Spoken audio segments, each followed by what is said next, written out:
इसका नाम है मेघा। मेघा को तो आप जानते ही होंगे, लेकिन अगर नहीं जानते हैं तो मेघा इंस्टाग्राम पे क्या करती हैं, क्या करतूतें हैं उनकी, एक बार इसकी झलक देख लो। ये खतना जिनका हुआ है वो हिंदुओं को खतरे में डालेंगे। जिनका खुद का कटा हुआ है उमेश यादव हो, टेढ़ी नाक वाले। जो लोग कह रहे हैं जातिवाद कर रहे हैं, मैं अंतिम चेतावनी दे रही हूँ। जब बात मेरे धर्म पे आएगी, जब बात मेरे देश पे आएगी, तो तन मन धन से, असला बारूद प्लस गन से हम चीज से लड़ूंगी। बारूद बगन बन जाए, इश्क बने चिंगारी। मेघा कभी अपने आप को नेता बताती हैं, कभी रिपोर्टर बताती है, कभी सोशल मीडिया इन्फ्लुएंसर बताती है, कभी हिंदुओं का सबसे बड़ा रक्षक बताती है ना, और भी बहुत सारी चीज बताती है। लेकिन दरअसल मेघा दुनिया का 8वां अजूबा है। और मैं ऐसा क्यों कह रहा हूं? क्योंकि मेघा जिस रास्ते पर चल रही है वो देश में अलगाव पैदा करने वाला रास्ता है, सांप्रदायिक हिंसा को बढ़ावा देने वाला रास्ता है। और जब इनसे पूछा जाता है कि किस धर्म में, तो वेद पुराण का हवाला देती है।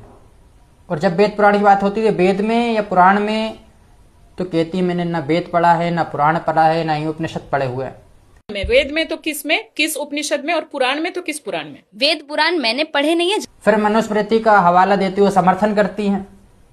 फिर जब मनुस्मृति पर सवाल पूछा जाता है तो कहती मैंने मनुस्मृति भी नहीं पढ़ी। आप मनुस्मृति का सपोर्ट करती हैं? आपने मनुस्मृति पढ़ा है? मैंने मनुस्मृति पढ़ा है। जो बोलोगी हाँ। किताब में उसी से सवाल करूंगी। आप हाँ। बताओ।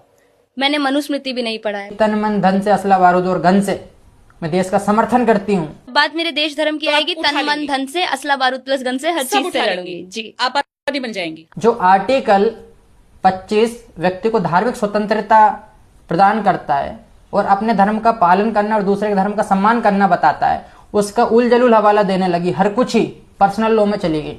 आपको संविधान का अनुच्छेद 25 पता है क्या होता है?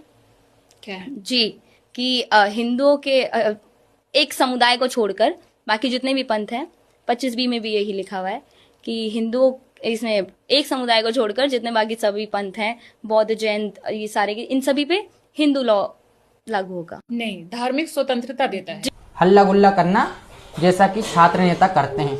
हालांकि छात्र नेता भी नहीं है, ये बेरूपिया है, क्योंकि कभी छात्र नेता बताती हैं, कभी अपने आप को सोशल मीडिया इन्फ्लुएंसर बताती है, कभी अपने आप को रिपोर्टर बताती है, कभी धर्म का रक्षक बताती है। जब इनसे धर्म पर सवाल पूछा जाता है, वेद पुराण पर सवाल पूछा जाता है, मनुस्मृति पर सवाल पूछा जाता है, तो हाथ जोड़ के कहती है कि भैया मैं टोटल आई एग्री करती हूँ कि मैंने मनुस्मृति नहीं पढ़ी, मैंने वेद पुराण नहीं पढ़े।